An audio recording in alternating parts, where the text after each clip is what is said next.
আজকে আমি লাউ পাতা বাটা করব। লাউ পাতা কেটে ভালো করে বেছে নিয়েছি, বেছে ধুয়ে নিয়েছি। আমি এবার গ্যাসটা জ্বেলে নেব। গ্যাসটা জ্বেলে কড়াটা বসিয়ে দিয়েছি, আর কড়াতে আমি জল দিয়ে দেবো।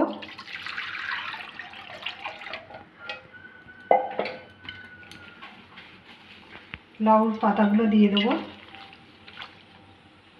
ঢাকা দিয়ে সিদ্ধ করে নেব। 10 মিনিট আমার হয়ে গেছে, পাতাটা আমার সিদ্ধ হয়ে গেছে। এটা তুলে নেব। পাতাটা আমি জল ঝেড়ে নিয়েছি। আমি কড়াটা বসিয়ে দিয়েছি, কড়াটা গরম হয়ে গেছে। আমি একটু সামান্য সরষের তেল দিয়ে দেবো।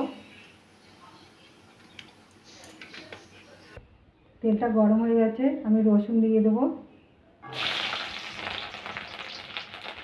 একটু আদা দিয়ে দেবো,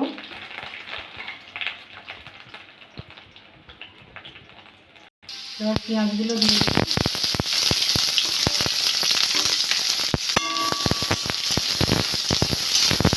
অল্প আমি চিংড়ি মাছ লবণ আর হলুদ মাখিয়ে রেখেছি, এর মধ্যে দিয়ে দেবো।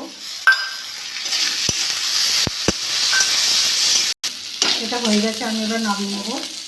আমি পাতা বাটাটা দেবো, আর এগুলো একসঙ্গে বেটে নেবো। 2টো কাঁচা লঙ্কা নিয়েছি, এগুলো একসঙ্গে বেটে নেবো।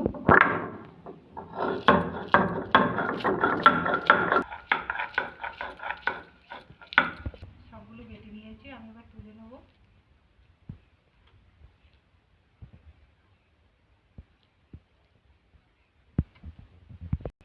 গ্যাস জ্বালিয়ে কড়া বসিয়ে দিয়েছি, কড়াটা গরম হয়ে গেছে। আমি এবার সরষের তেল দিয়ে দেবো। তেলটা গরম হয়ে গেছে, 2টো শুকনো লঙ্কা দিয়ে দেবো, আর কালো জিরে দিয়ে দেবো। লঙ্কা দুটো তুলে দেবো। এবার আমি বাটাটা দিয়ে দেবো।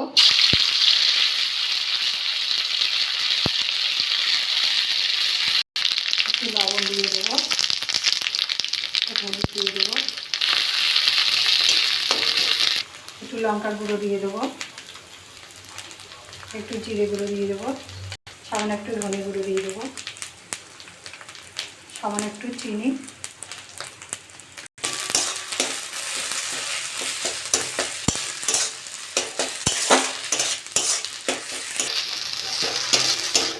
মশলা দিয়ে ভালো করে এরকম করে নেড়ে শুকনো মতন একটু করে নিতে হবে।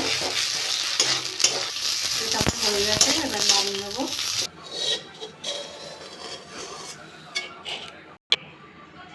আমি লঙ্কাটা ভেজে নিয়েছিলাম, লঙ্কাটা সাজিয়ে দিয়েছি দেখতে ভালো লাগার জন্যে। দেখুন কি সুন্দর লাগছে। ভর্তা বললে ভর্তা, গরম ভাতের সঙ্গে খুবই ভালো লাগে। এরকম করে বাড়িতে করে খাবেন। খেয়ে ভালো লাগলে আমার চ্যানেলটাকে লাইক করবেন, শেয়ার করবেন, কমেন্ট করবেন, সাবস্ক্রাইব করবেন। ধন্যবাদ।